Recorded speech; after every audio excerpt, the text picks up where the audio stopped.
Hey, Tom Life Math Industry, and we are going to take a look at similarity, dilation, and reduction.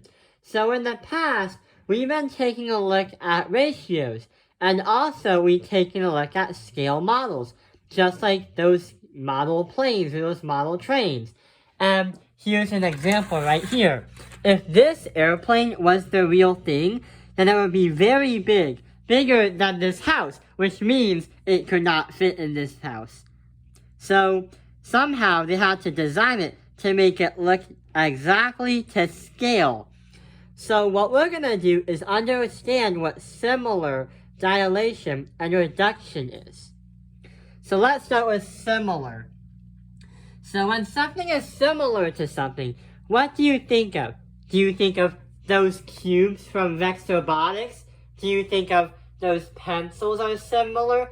Or maybe do you think those pieces of laundry that I forgot to take down are similar? Well, the real definition of similar or similarity is figures have the same shape, however, they're not the same size. Huh? How can we visualize figures that are the same shape but are not the same size? Well, you see this thing right here? So what it looks like is a square. And the thing is, this square is a figure.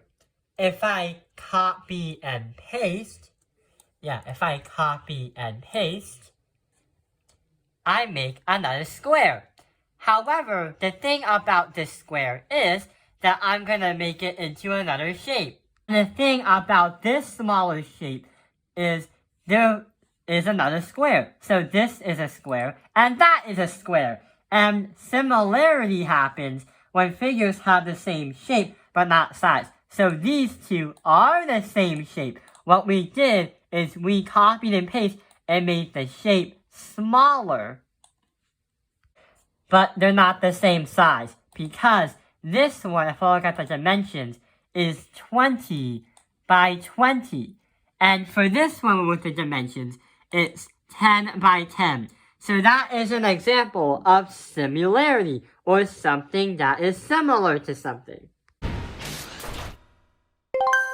Start! Yes!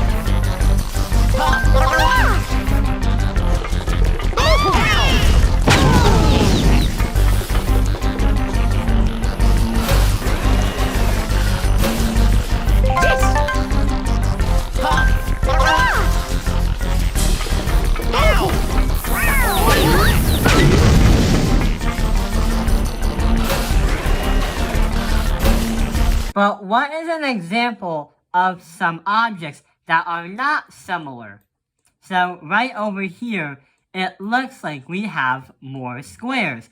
Or should I say, a rectangle? So let's see what it is. They're not the same shape, because this is a square and a rectangle. The dimensions are 21 and 9, and for the bigger one, it's 20 and 20.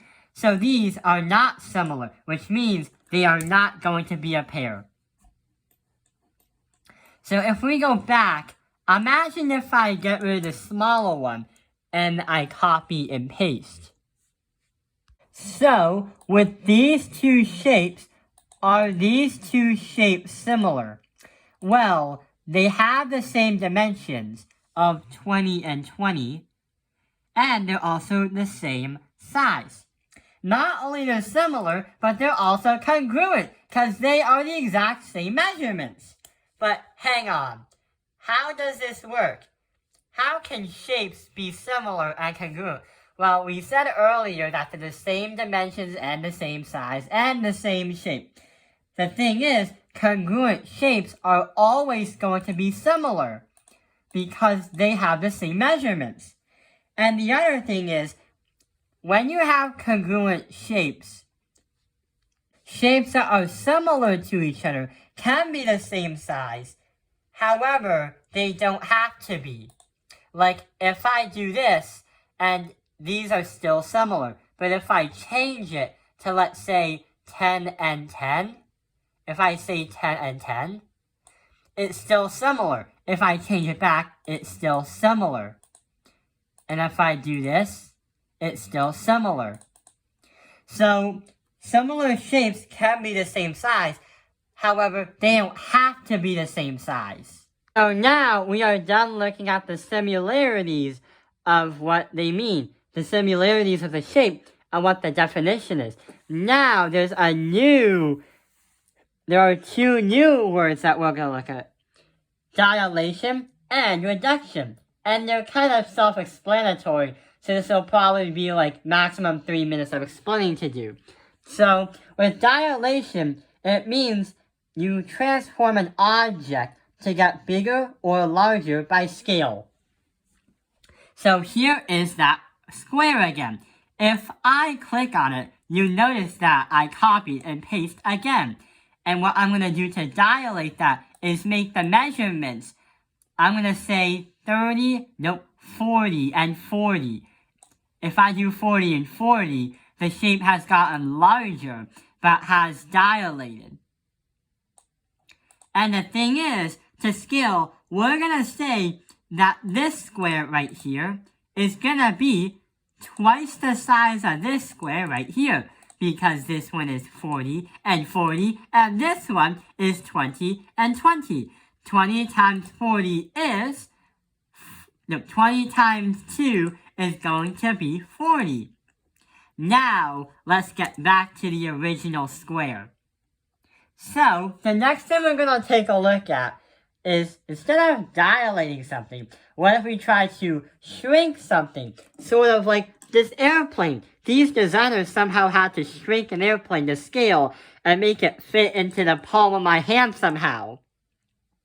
So, what we're going to do is do a reduction. Reduce the size of the object. Transform it to get smaller. So back to this square of 2020. If I do this, I copy and paste again. However, I'm going to make it smaller. I'm going to say that this is going to be 5 and 5. So this is 5 and 5 as dimensions. And this is 20 by 20. So we're going to say that 4 times 5 is going to be 20. So what we're going to say that 5 is 1/4 of 20. So we're going to say the scale that this is 1/5 the size of this one right here. 5, 5, and 20, 20. We have reduced the size of another shape to make it by scale of this one.